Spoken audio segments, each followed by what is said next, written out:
Assalamualaikum warahmatullahi wabarakatuh. Perkenalkan, nama saya Nurul Yulida Zahra, NIM 18086181.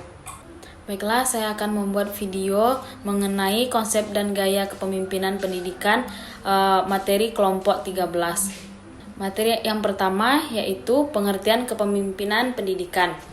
Kepemimpinan secara umum didefinisikan sebagai kemampuan dalam kesiapan yang dimiliki oleh seseorang untuk dapat mempengaruhi, mendorong, mengajak, menuntun, menggerakkan, mengarahkan orang atau kelompok agar menerima pengaruh tersebut dan selanjutnya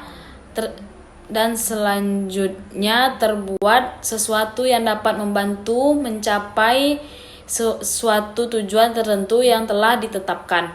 Jadi, kepemimpinan pendidikan adalah kemampuan untuk menggerakkan pelaksanaan pendidikan sehingga tujuan pendidikan yang telah ditetapkan dapat tercapai secara efektif dan efisien. Yang berikutnya yaitu fungsi kepemimpinan pendidikan menurut Sondang SP pada tahun 1999.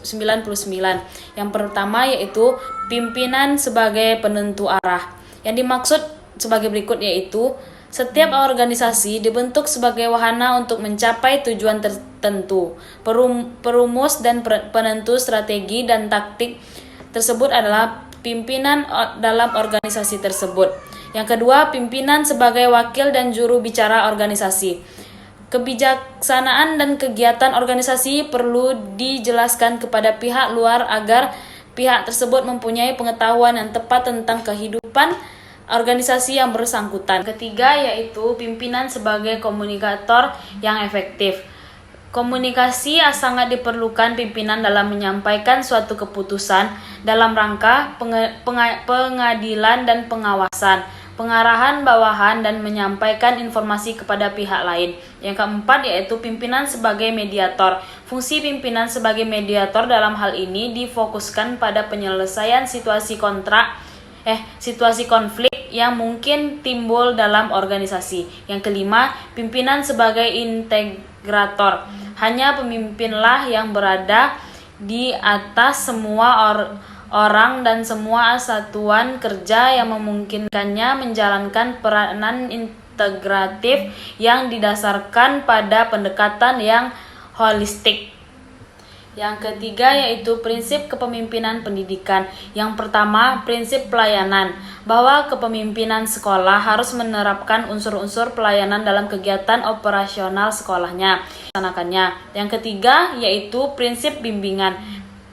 Pimpinan pendidikan hendaknya membimbing peserta didik ke arah tujuan yang ingin dicapai sesuai dengan perkembangan peserta didik yang ada di lembaganya. Yang keempat, prinsip efisiensi, mengarah pada cara hidup yang ekonomis dengan pengeluaran sedikit untuk memperoleh keuntungan yang sebesar-besar. Yang kelima yaitu prinsip berkesinambungan, agar pemimpin pendidikan ini diterapkan tidak hanya pada satu waktu saja, tetapi perlu secara terus-menerus. Materi yang keempat yaitu gaya kepemimpinan kepala sekolah. Yang pertama, gaya kepemimpinan otokratis. Kedua, gaya kepemimpinan demokratis. Ketiga, gaya kepemimpinan delegatif. Yang keempat, gaya kepemimpinan birokratis. Selanjutnya, yang kelima, gaya kepemimpinan moralis. Keenam, gaya kepemimpinan administratif. Yang ketujuh, gaya kepemimpinan analitis. Yang kedelapan, gaya kepemimpinan asertif. Yang kesembilan, gaya kepemimpinan entrepreneur. Yang kesepuluh, gaya kepemimpinan visioner. Yang kesebelas, gaya kepemimpinan situasional. Yang ke-12 yaitu gaya kepemimpinan militeristik. Baiklah, sekian materi kelompok 13 yang dapat saya sampaikan. Lebih dan kurang saya mohon maaf. Wassalamualaikum warahmatullahi wabarakatuh.